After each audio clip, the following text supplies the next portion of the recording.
Now, Harriet here was a witch's apprentice. To complete her training and become an independent witch, she needed to pass the final spell exam. Her professor told her that all the information she needed to succeed was inside a haunted book at the library.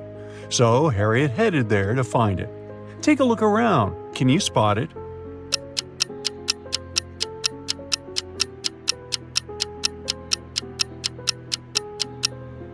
Sure, all the books look old and creepy. It's a magic library after all. But only this one's pages are flipping on their own. It must be the haunted one. As soon as Harriet touched the book, a furious ghost came out of its pages and yelled, "How dare you wake me up from my peaceful slumber? Answer me this, or I'll show you horrors that'll make you wish you were a ghost too. I dance on graves when no one is watching. My steps silent and my breath cold. What am I?"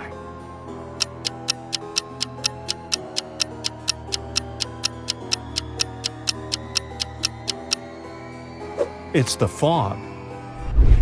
Benny and Jack were extreme sports enthusiasts. During spring break, they joined the Airbender Skydivers camp to learn how to skydive. It was finally their turn to try the simulation to test their instincts and readiness for real-life emergencies. Take a look at them inside the vertical wind tunnel and tell me who would survive if this was the real thing.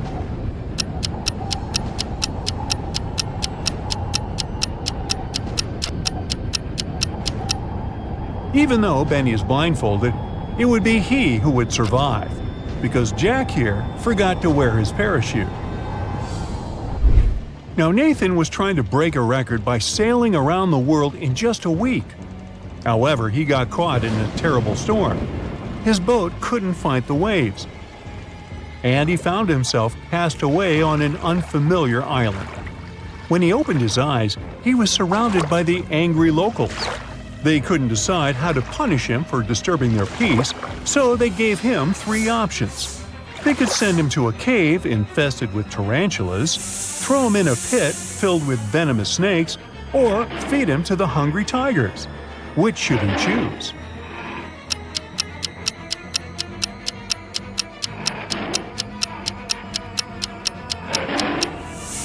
He should choose the tarantula cave because although it might be gross to feel their hairy legs on you, they are harmless to humans, most of the time.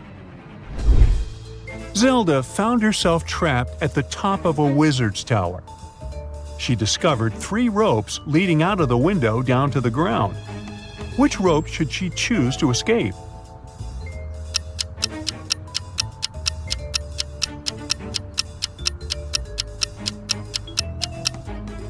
The first rope looks thick and sturdy, but see this sharp brick that it's wrapped around halfway down?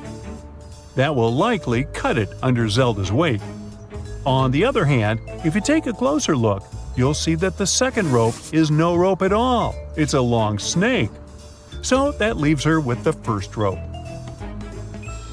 Just as Zelda was about to climb down the rope from the wizard's tower, a prince back on the ground yelled and told her to be quick, or else she would be caught by the wizard. How did he know?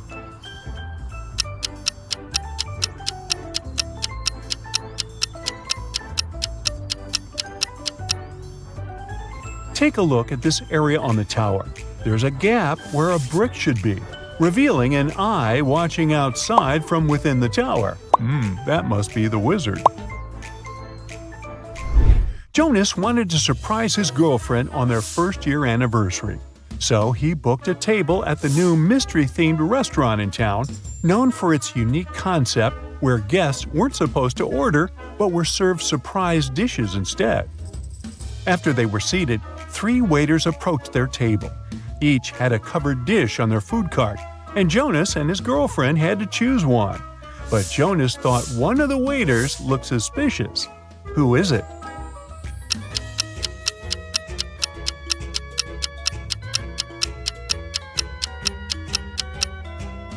The second waiter may have red stains all over his shirt, but he probably got them from a hot tomato sauce that is here on the second row of his food cart. The third waiter is not wearing regular waiter clothes like the other two, but look at the dry cleaner's receipt peeking through his pocket. He just left them there. Do you see the weird green slime leaking through the first waiter's tray? Now that looks poisonous. Professor Benedict was teaching the architectural design class at the country's most prestigious university. Rumors had reached him that a student within the civil engineering department was cheating their way through exams without ever leaving a trace. He was determined to catch whoever it was on the first day of the final exam of his class. Take a look at all the students. Can you spot the cheater?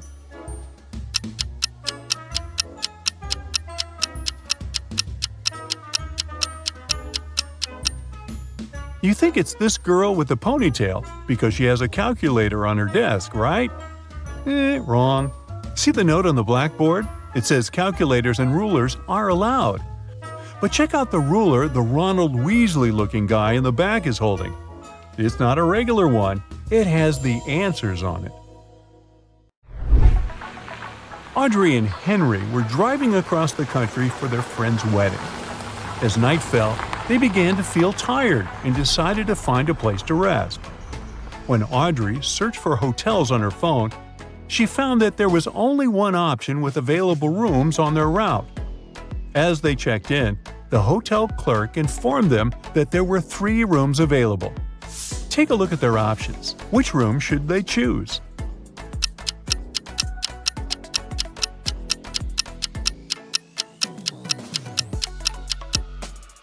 The first room has a leak in one corner of the ceiling, which is an immediate deal breaker. And check out the wardrobe in the second room. One of its doors is slightly open, and through the gap, you can see eyes peeking out. Somebody's hiding in there and watching the room. Ew, creepy. So they should choose the third option. Max went deep-sea fishing, aiming for a big catch. Things were great until he hooked a huge monstrous fish that just wouldn't let go. During the struggle, he lost his balance, hit his head, and fell overboard. The current swept him to a deserted island where he found a boat, a raft, and a hot air balloon as potential escape options. Which one should he choose?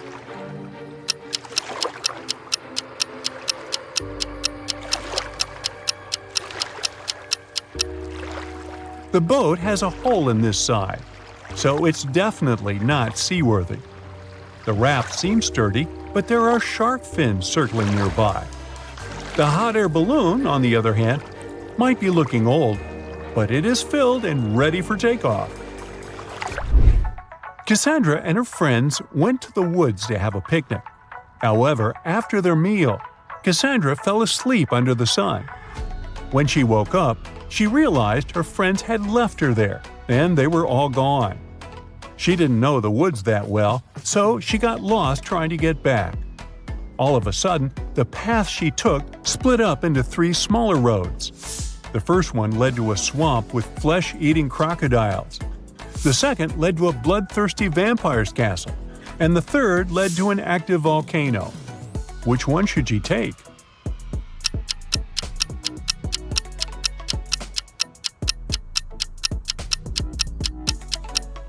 She should pick the second path. Because take a look at the sky. The sun is still up and shining bright. So the vampire can't hurt her. After leaving the vampire's castle safely behind, Cassandra found herself in the dampest, darkest part of the woods. Suddenly, she spotted something strange. Can you see what that is?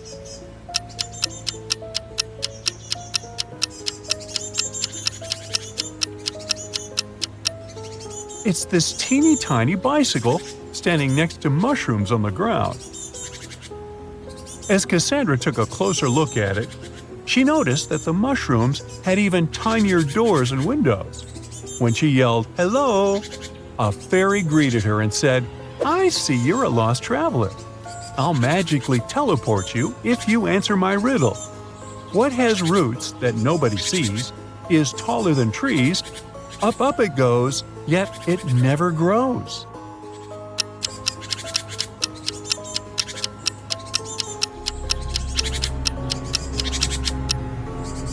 The answer is a mountain.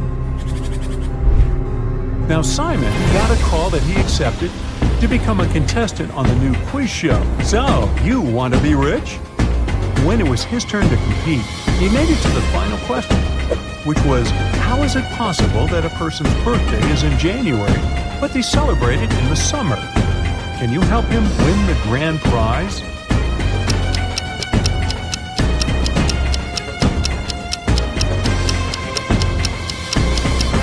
It is possible if they live in the southern hemisphere, where January is one of the hottest months. Mary runs a wedding planning company.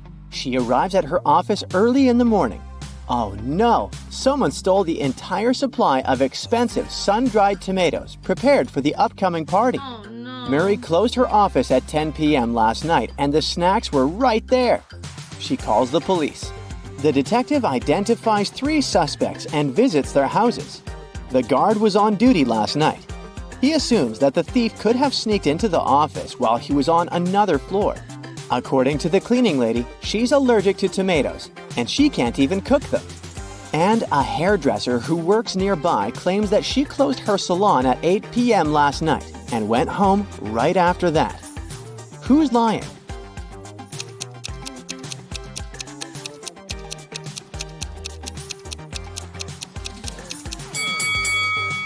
The cleaning lady. She has a tomato plant in a pot on her windowsill, so she lied about her allergy. Oh. Meet Mary's 2 wedding planners, Holly and Dolly. Holly is super rich, while Dolly is very broke. Can you tell who is who just by looking at this picture?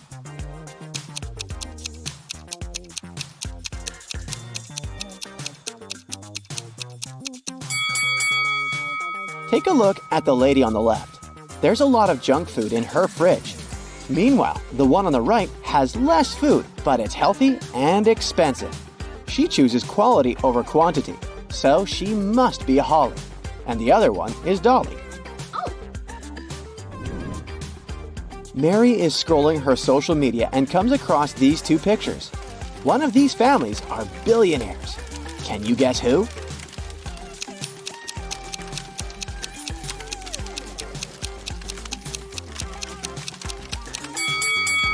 Each member of the first family has their own Christmas stocking, and they have a nice fireplace. The second family, though, has only 2 stockings, and their fireplace is fake. So the first family is rich. Oh. Mary is looking through some photos of wedding parties. Can you tell which newlyweds are broke?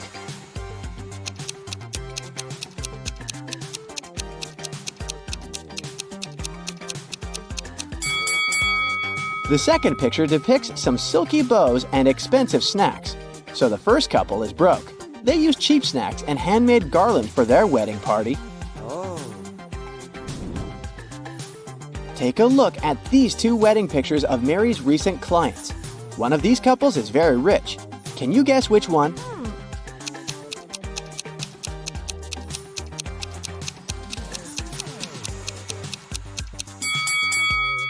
The first couple rented their outfits. That's why the sizes don't quite suit them. Oh.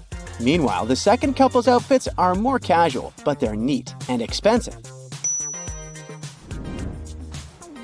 Mary is visiting an expensive clothing store. She witnesses the following scene. One of these customers is broke, while the other one is a millionaire. Can you tell who is who?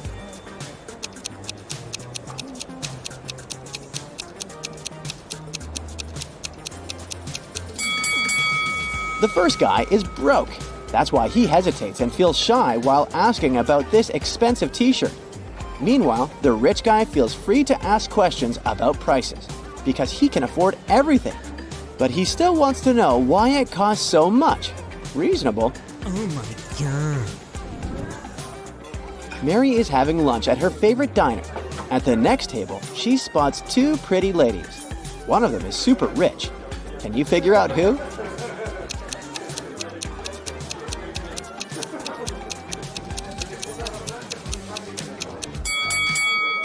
The blonde lady has an old smartphone with 1 camera. Meanwhile, the redhead has the latest phone, so she's the rich one. Oh yes. Mary leaves the diner and comes across these guys on the street. One of them is just pretending to be broke. Can you guess who?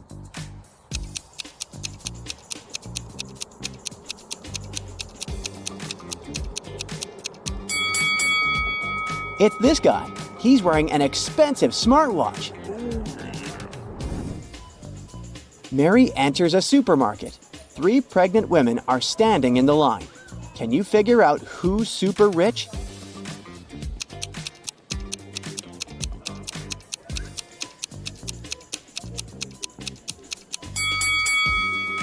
The first lady is very pregnant, but she keeps on working, which probably means that she needs the money. And the third one has too many credit cards and coupons. So the second lady, who has a bunch of organic products in her cart, is the one we're looking for. Mary is walking around the city and comes across an open-air concert. One of these musicians is a secret millionaire. Any idea who?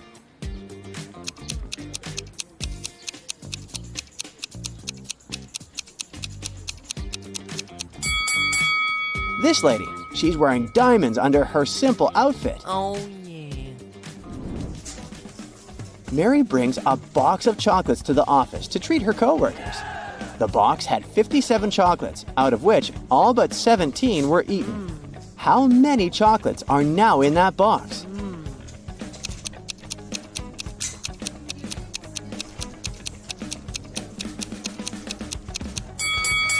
To solve this mystery, we should read the question carefully. The phrase, all but 17 were eaten, means that all except 17 were eaten. Therefore, 17 chocolates remain in the box. Mary attends a luxurious wedding ceremony. She meets these 2 guys in the parking lot. Can you guess who is a millionaire?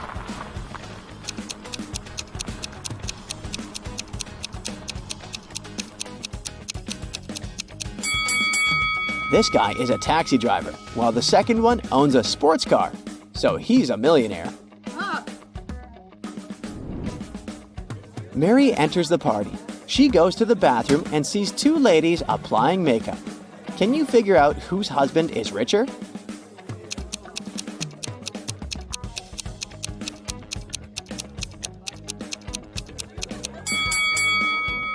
The woman on the right is using fake Gucci makeup. Therefore, the one on the left must have a richer husband. Oh my God. Mary takes a seat next to 3 guys. They want to impress her and start bragging about their money. Richard has just closed a 6-figure deal, so he's planning to buy a new penthouse. Harold has just returned from a round-the-world trip. He invites Mary to join him next time. And Anthony claims that his family owns a huge corporation, so he has never worked a day in his entire life. One of them is lying. Can you guess who?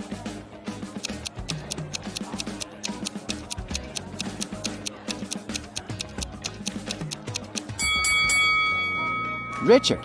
He stole a golden fork from the table and hid it in the pocket of his jacket. Why would he do that if he's rich? Oh no. Mary gets an emergency message from the kitchen. Someone ruined the wedding cake. She goes there and interrogates 3 suspects. The chef says, I left my workplace for 5 minutes to go to the toilet. When I left, everything was fine. When I returned, disaster. The cleaning lady says, I washed all the dishes in the kitchen. I had no time to even look at the cake. And the waiter says, I was dealing with one annoying guest, so I didn't pay attention to the cake. Sorry. Who's lying?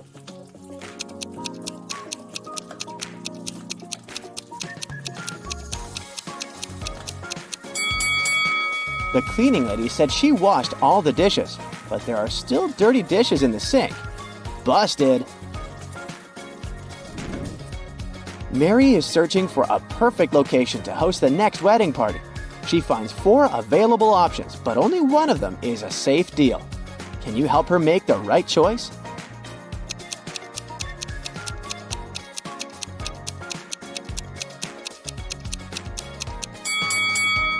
The first restaurant looks chic and fancy, but there are cockroaches on the ceiling.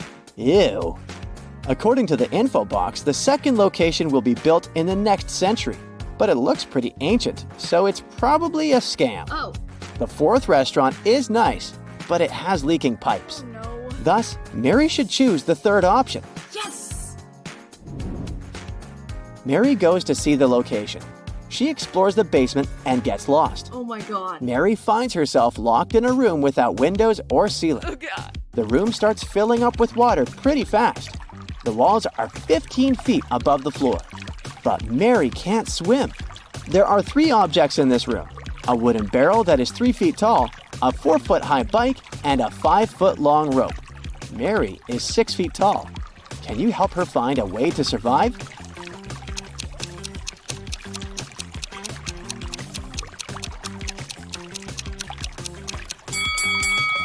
She should hold on to the barrel, as it'll float. When the water rises enough, she'll be able to climb over the wall. Okay. The landlord offers Mary a huge discount if she cracks his riddle. A rich house and a poor house are both on fire. In which house will the police fight the fire first? Mary nailed it right away. What about you?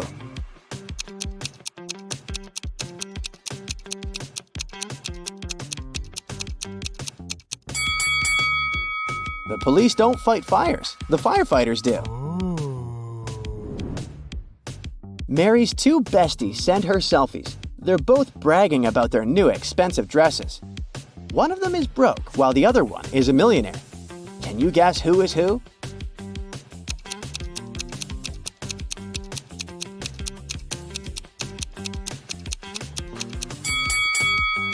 The second lady is broke. She has a Chanel logo on her clothes, but she didn't remove the price tag. So she probably just took this picture at the store and left without buying it. Oh. It's been a long day. Mary's finally heading home. Suddenly, she sees these guys on the way. Oh. Can you spot a rich guy among them?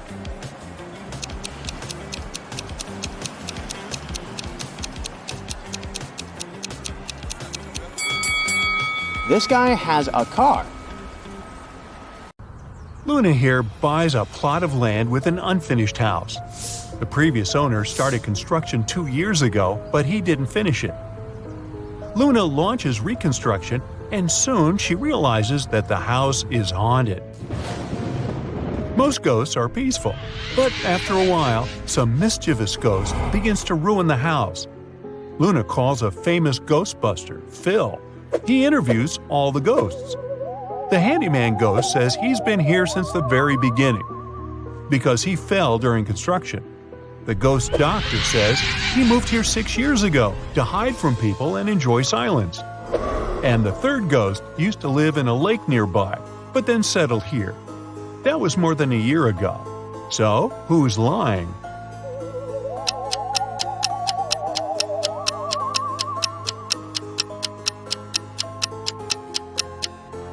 The doctor. He says he moved here 6 years ago. But the house itself was built only 2 years ago. Case solved. The local music school is haunted by the ghost of an opera diva. Phil arrives, explores the school, and questions 3 witnesses. The teacher heard the singing from the basement the other day. She went there to check, but it was empty. Nellie, the student, says that he saw the singing ghost in the hallway. And another student, Sam, saw her in the toilet. After hearing their stories, Phil is sure that the students pranked their teacher. Why?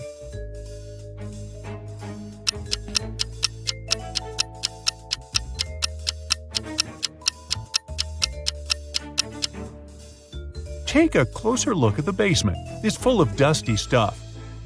But this smart speaker isn't dusty, which means it was brought here recently. Only students claim to have actually seen the diva ghost. Oh, busted! Phil gets out of the castle and receives a new call. People complain about a ghost on the local pier. Phil arrives at the haunted spot and sees these 3 ladies. Who's the ghost?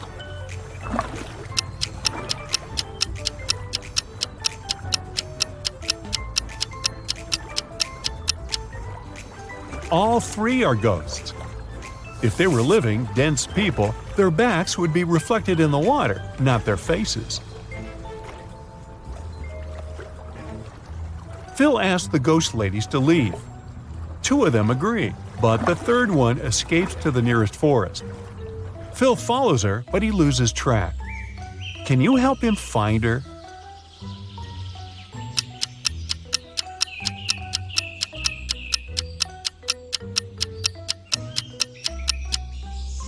She's hiding in this puddle. Phil returns home and checks his email. He receives 2 job offers from 2 different ghostbusting agencies. One of them is willing to pay him $1.8 million with an annual increase of $200,000. Another company is offering him a salary of $2 million with no raises. Which job will create more wealth in 3 years?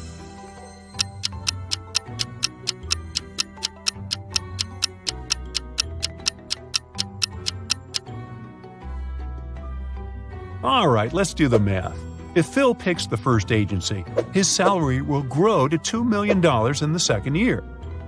And in the third year, it will be $2.2 million. So he would earn $6 million by the end of the third year. If he picks the second agency, the math is more simple. 3 times 20. And again, he would earn $6 million by the end of the third year. However, if Phil picks the first agency, he would earn much more in the fourth year. So the choice is pretty obvious. Phil takes the first job, but first he decides to have a brief vacation in a famous haunted hotel. Unfortunately, someone robs the hotel during his stay. The police officer arrives in the morning and interrogates 3 guests. Phil says, "Sir, there was a heavy snowfall yesterday, so I was in my room all day watching TV." Peter says, "I was feeling sick yesterday. I wasn't in my senses. How could I commit the robbery?" And Bella says, "I returned to the hotel about 10 minutes ago. I don't know anything about the robbery." The officer figures out who committed the robbery right away. What about you?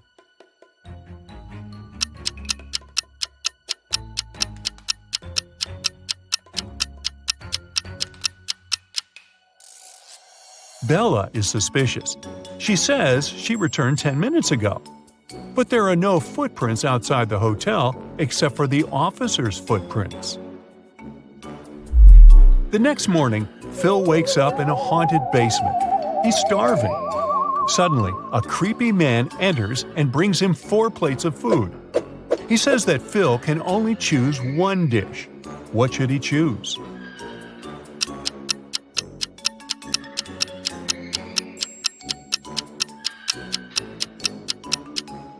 There's a bug in the first plate. The second one has an unpleasant smell. And the fourth one has nothing edible left. So Phil should take the third plate. After a while, the local ghost offers Phil a deal.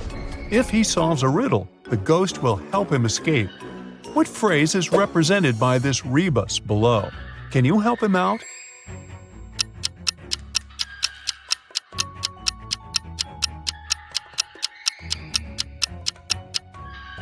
It means, "I am surrounded by enemies." Phil keeps on chasing the ghost and falls into a pit. He ends up getting trapped in a cave. Phil comes across 3 doors. Behind the first door, there's a maze. He will be lost for the rest of his life trying to get through. There's a deep, narrow chasm behind the second door. If Phil steps in, he'll fall into it. There's a zombie behind the third door. He loves feasting on humans. What should Phil do to escape?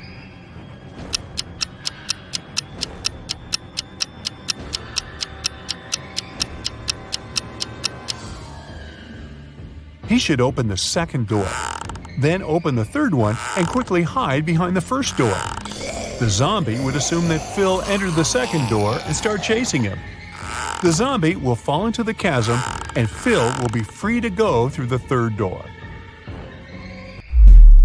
Phil gets out of the trap and returns to the city. He's walking down the street. Suddenly, a pretty lady approaches him and asks to call the police. Someone stole her bag that had millions of dollars. Phil questions her about the thief.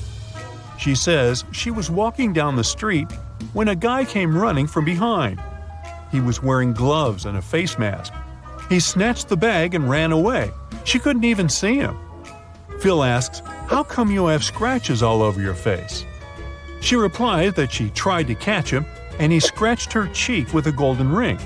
It was on his right hand. Phil immediately understands that her story is fake. Why?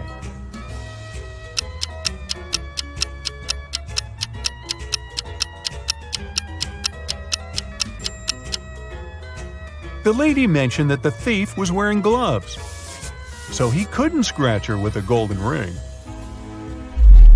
Phil arrives at his new office. His colleagues give him a big welcome cake. He leaves it in the office fridge to drink tea together during lunch hours. He opens the fridge again and sees that someone bit his cake. Phil questions for suspects. Bella says she's been at a business meeting all morning. She hasn't even entered the kitchen today. Sam entered the kitchen only 2 times to use the coffee machine, but he didn't open the fridge. And Hannah says she's on a sugar-free diet. Lily says she was at the dentist all morning, and she just got here. Who's lying?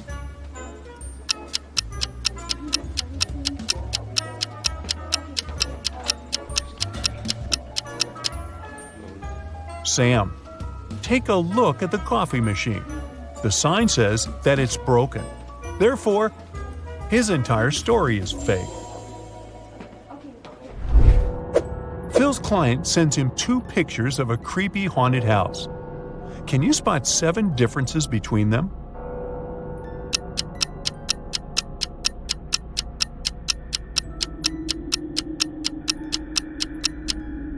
Here they are. Great job! The next day, Phil goes to check an abandoned castle.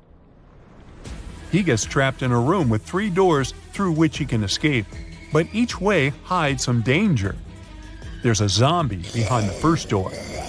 Behind the second door, there's a hungry wolf, and a spooky ghost is waiting behind the third door. Which door should he choose?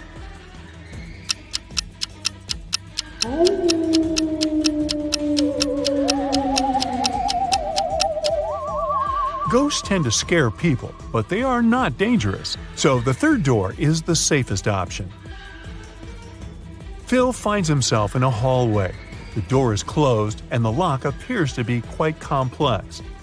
Luckily, Phil meets the local guardian ghost.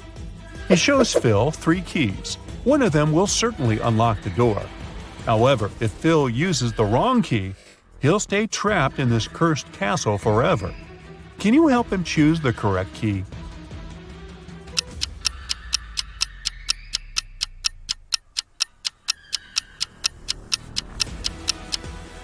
Only the second key fits perfectly. A plane bound for Central America crashed in the heart of the jungle. Of all the passengers on board the aircraft, only 8 individuals managed to survive. The group wasted no time in locating food. However, they struggled to find a clean water source. The sole source they came across appeared incredibly suspicious. Consuming that water posed a significant risk, yet nobody was willing to perish due to dehydration. Consequently, the group faced a tough decision. Their only escape route hinged on selecting a member to test the water from the spring. Yet, if it were contaminated, the chosen person would meet an immediate demise. The group had a huge dilemma on their hands.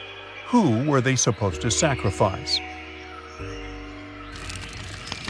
They gathered around a fire, and each one of them had the opportunity to share a little bit about themselves. The first person was Peter, a 37-year-old magician. Peter was a lively man who traveled the world as a successful magician. He said he could use his skills to keep the group's spirits high. The second person was Max, a 28-year-old programmer.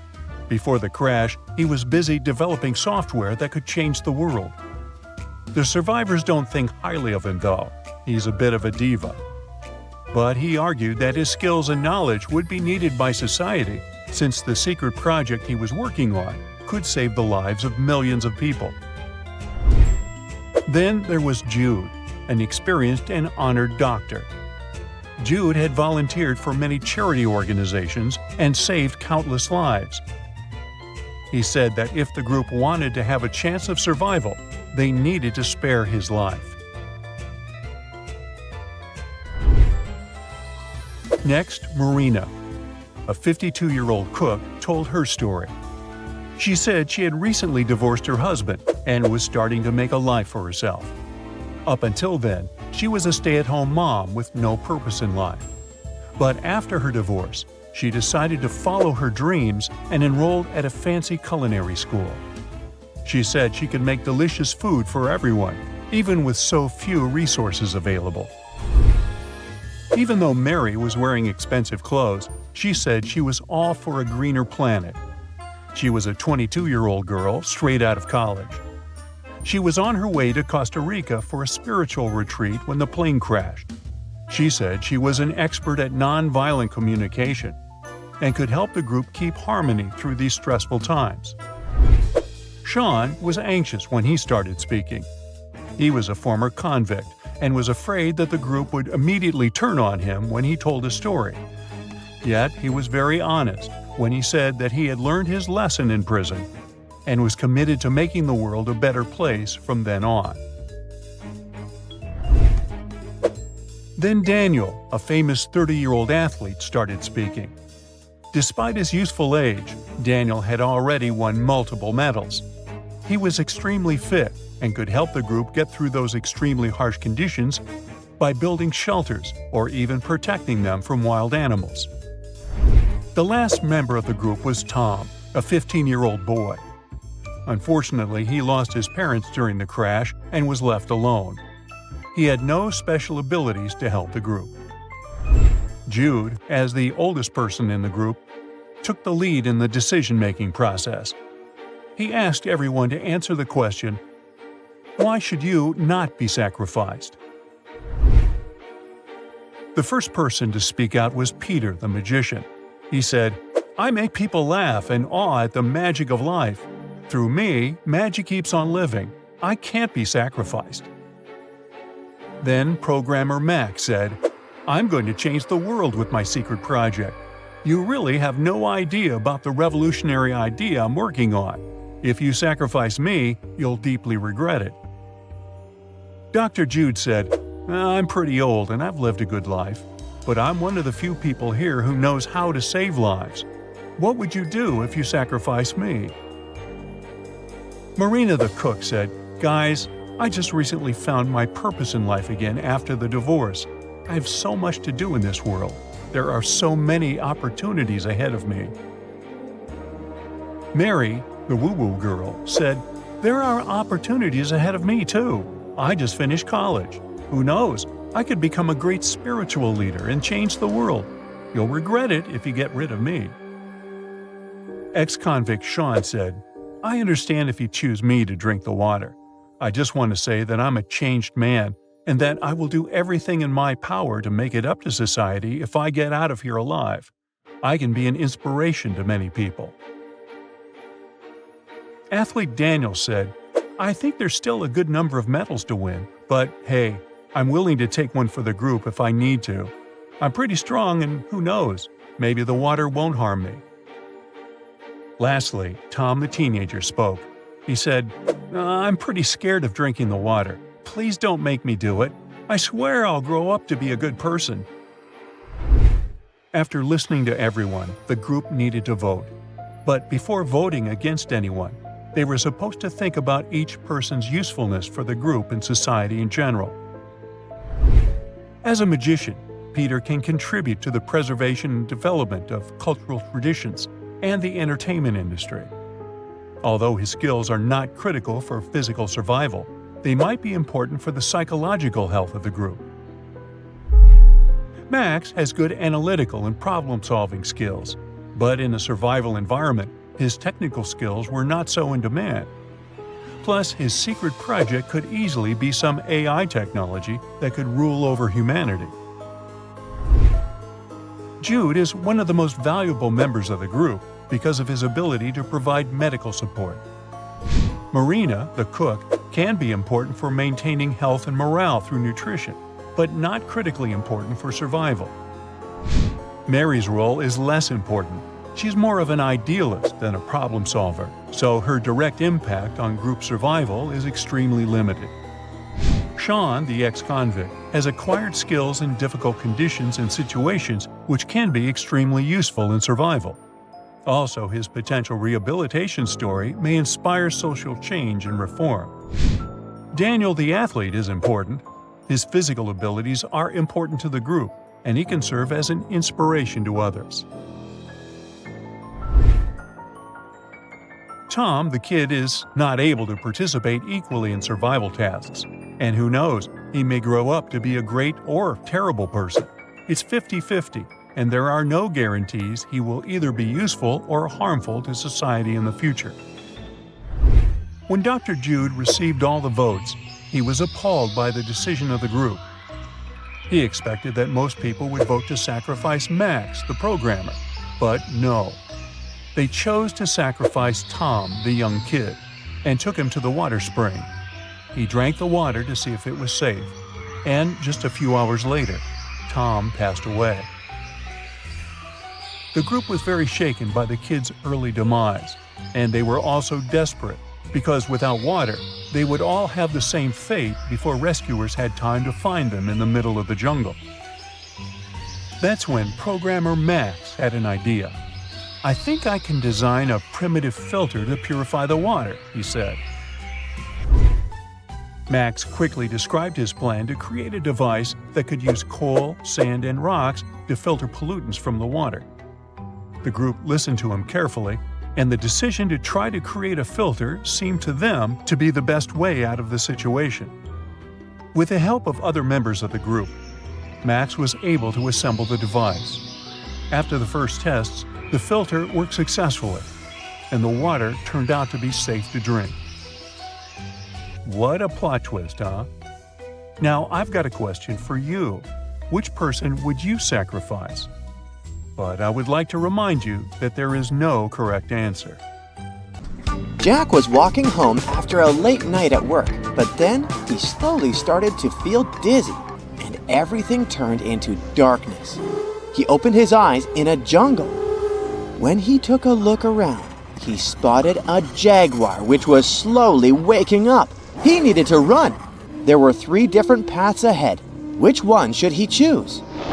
The first path is covered with fog, which makes it easy to get even more lost. The second path leads to a steep, rocky terrain, which can slow him down if the jaguar decides to chase him.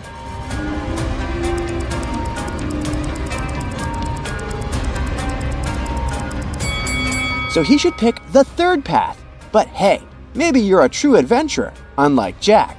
So let us know in the comments if you would choose another road. Jack followed the road and arrived at a riverbank. Something was not right. What did Jack see? And here's a question for you, which is also a hint. What is the weirdest thing you found in the water?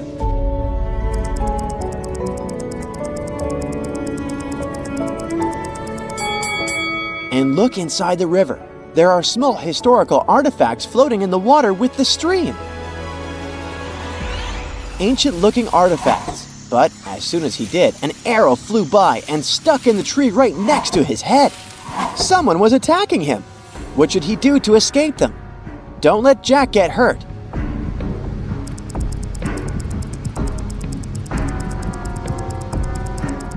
See these giant flower leaves here? They're actually covering the entrance of a cave. Jack should go and hide in there. The cave was pitch black, but fortunately, Jack had a lighter in his pocket. As soon as he walked further inside, he tripped over something. When he checked out what caused this, he saw a 3-digit combination padlock, covering a secret door to an underground tunnel. There was also a note next to it, hinting at the right combination.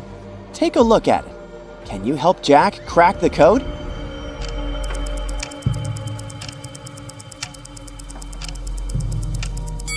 Let's check. The answer is 042. Did you get it right? Jack took the stairs that led to an underground lair.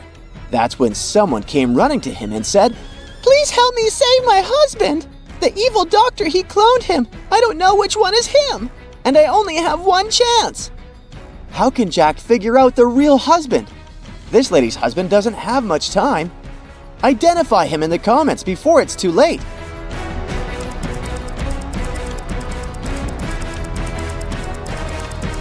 The answer is the guy on the right. If you were able to catch the name tag the lady is wearing, you saw that her name tag is Lauren. And check out this guy's tattoo on his arm. It's the letter L, so he is the real husband. As soon as Jack helped the lady save her husband, an evil-looking archaeologist entered the lair. "Congrats, you passed my test. I knew I captured the most clever person to help me find the immortality crown of the kingdom of Solaris. Once it is mine, I'll only let you go back home. Now we must hurry to the temple gates to find which one this key will open." Once they arrived there were 4 different doors. Which one is the right door? What do you think is hiding behind the wrong doors? Write in the comments.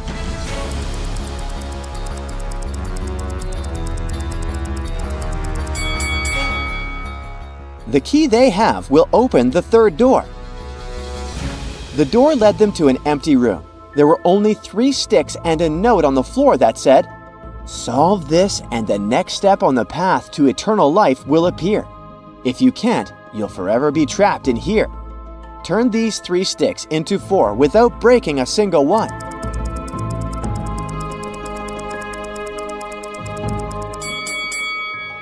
They just need to make the shape of 4, and 3 sticks are enough for that. Suddenly, the walls began to move apart, expanding the space into a much larger area. Jack realized they were in a maze now. Then, a giant ball appeared behind them, which would crush them if they couldn't find the exit. Take a look at the labyrinth from the bird's eye view. Can you help them find an escape? Let us know in the comments how many seconds it took you.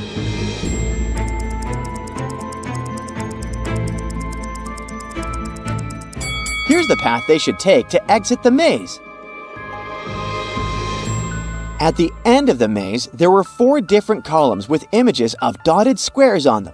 The evil archaeologist said, "We need to press the image that's different from the others. If we press the wrong one, we'll set off booby traps." What kind of trap do you think they are? Write it in the comments.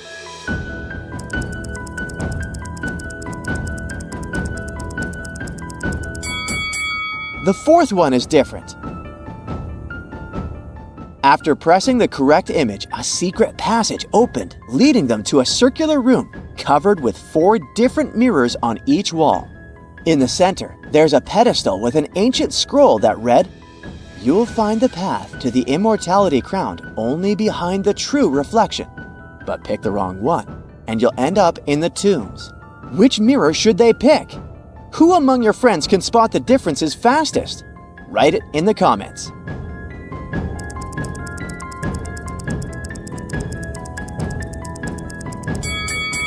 The mirror on this wall reflects a slightly different color than the room. This mirror shows a spider on the ceiling that isn't actually there. The 3rd mirror reflects a slightly distorted shape of their body, so they should choose the 4th mirror. It turns out the mirror was another door. It opened and led Jack and the archaeologist into another room. There were 4 different guardian statues there, all but one holding a gemstone in their hands. The one without a gemstone suddenly came to life and said, "Place the correct gemstone into my hands, or you'll turn into a statue like me." Take a look at these gemstones on the floor. Which color is the correct one? By the way, how about you let us know your favorite color in the comments?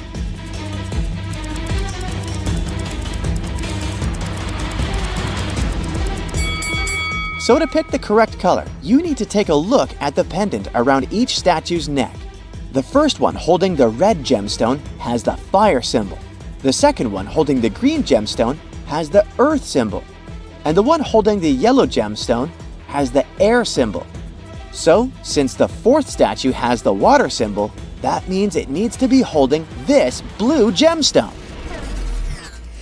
Once Jack placed the correct gemstone, all the guardian statues started moving around, revealing the statue of a king wearing the crown of immortality. It came to life and said, "Answer my riddle and show your worth to wear my crown. Never resting, never still, moving silently from hill to hill. It does not walk, run, or trot. All is cool where it is not. What is it?"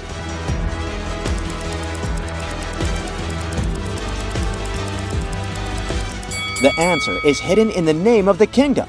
It's sunshine. Once Jack gave the correct answer, the statue of the king handed the immortality crown to him. But before Jack could grab it, the archaeologist attacked him and took it for himself. That's when the room started filling with water and 3 doors appeared. The first one led to a cliff with sharp rocks. The second one led to a room filled with toxic gas. And behind the third one, there was a lion which hadn't eaten anything for 3 months. From which one should Jack escape? Come on, write your answer in the comments before the water fills the room.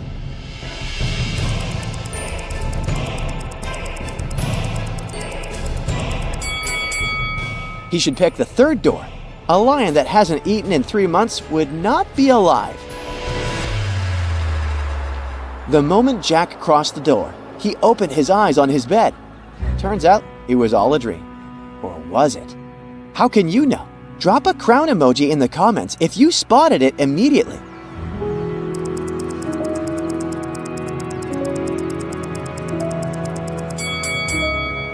Look, the immortality crown is here behind the curtain. It wasn't a dream. Jenny went to her favorite coffee shop and bought a latte. After she put her stuff and her coffee on the table, she went to the restroom to wash her hands. But when she came back, her latte was gone. There were only 3 other customers in the cafe. Can you help Jenny figure out who drank her coffee?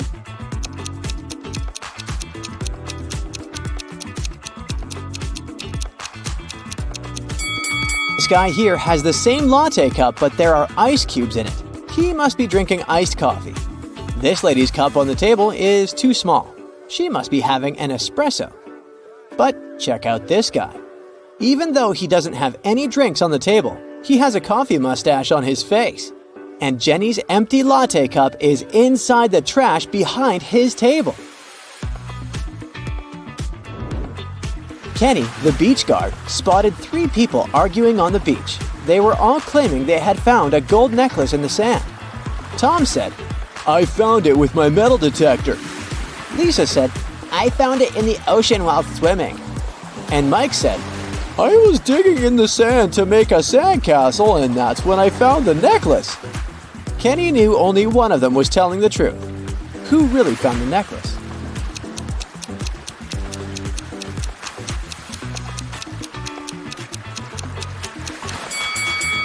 Tom said he found the necklace with his metal detector, but it's turned off. Lisa said she found the necklace while swimming, but it's dry, unlike Lisa's swimsuit. So it couldn't have just come out of the water. That means Mike is telling the truth. Greg was taking a stroll in a busy park, but then he realized his wallet had disappeared. He remembered 3 people had bumped into him earlier, and one of them must have stolen his wallet. The police brought all 3 of them to the station. The first lady said, "It wasn't me. I have no pockets to hide the wallet." The second lady said, "I was only chasing after my dog." And the third guy said, "Look at my pockets. I have nothing in them." Who took the wallet?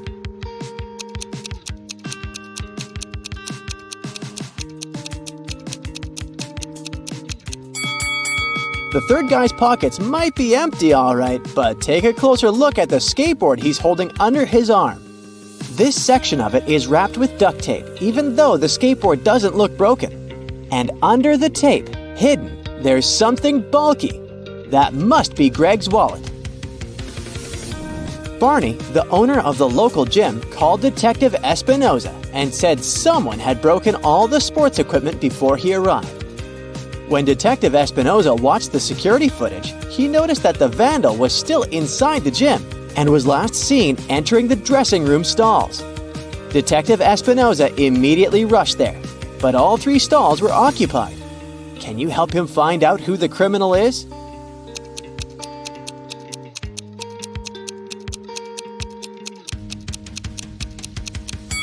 Take a look at the stall on the right. The small notice says it's out of order. Moreover, the lady inside it is either wearing underwear over her jeans or she just disguised herself in a hurry. So, the criminal is in the right stall. Bella went to the performance of a famous circus company. They were especially known for their skilled rope walker who never had any trouble during any of her performances. But right before she was about to step onto the rope, Bella shouted from the audience, "Stop the show!" Can you tell why?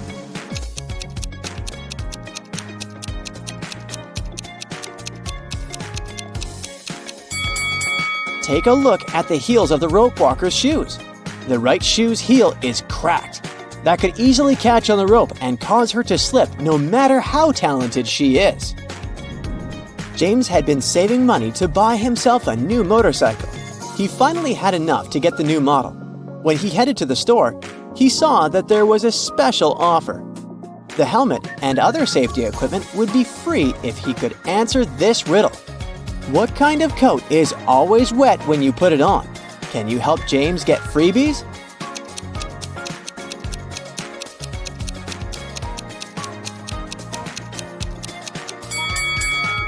The answer is a coat of paint.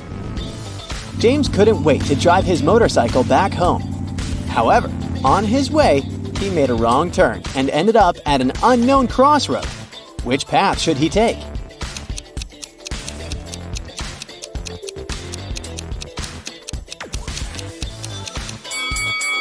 The first path is all muddy, and that can make the bike slip.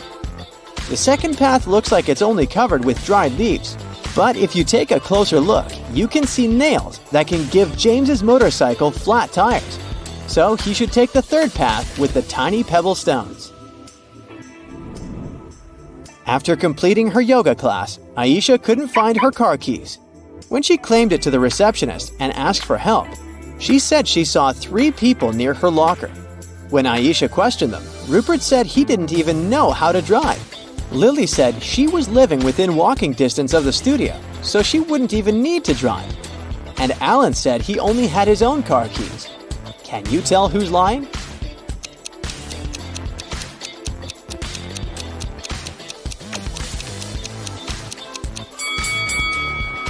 Look at the keys Alan is holding. He said those were his car keys, but the keychain has Aisha's name on it. He has her keys. As Amy was hiking in the forest, she reached a crossroad on the trail. When she searched for her bag to check the trail map, she noticed it was gone. And now she didn't know which path to take.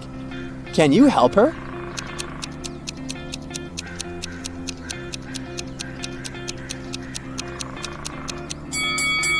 The second path might look clear, but do you see the "Beware of Avalanche" sign under the leaves here? Seems like this won't be the safest option. As for the third path, take a look at these trees here. They all have bear claw markings on them, so she shouldn't choose that one either. But she can easily climb over the fallen tree blocking the first path and continue heading to the camp safely. Barry's boss loved games, and the only way to get a promotion in the company was if employees answered his riddles correctly. It was finally Barry's turn to have a meeting with him.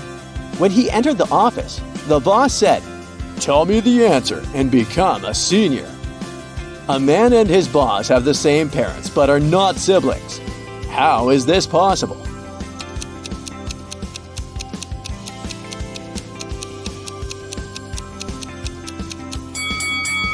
He is self-employed.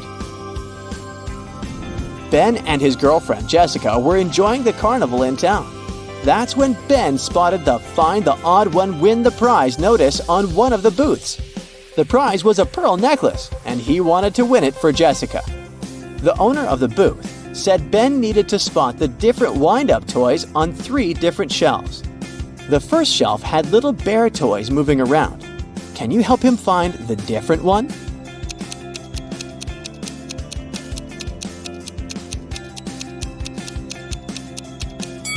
This little bear's face looks as if it's blinking, unlike the others.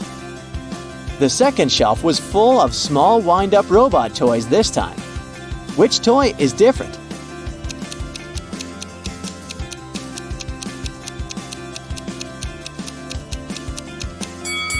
This robot has a square nose, unlike the others with triangle noses. The last shelf has cute wind-up fairy toys. Which one is different?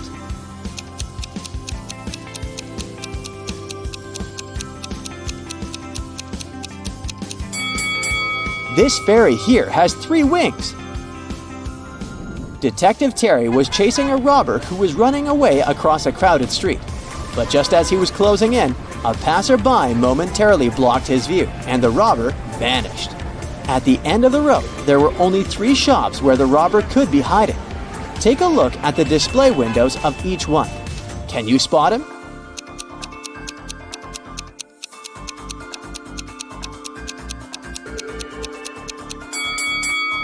Look at the hung clothes on the shelf that can be seen from the second store's window. Can you spot a glimpse of the red sneakers matching those worn by the robber? He's hiding in there.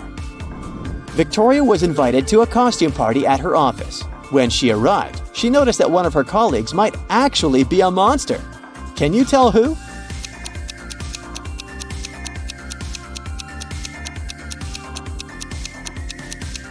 Take a look at the guy wearing a superhero costume. Both of the gloves he is wearing are left-hand ones.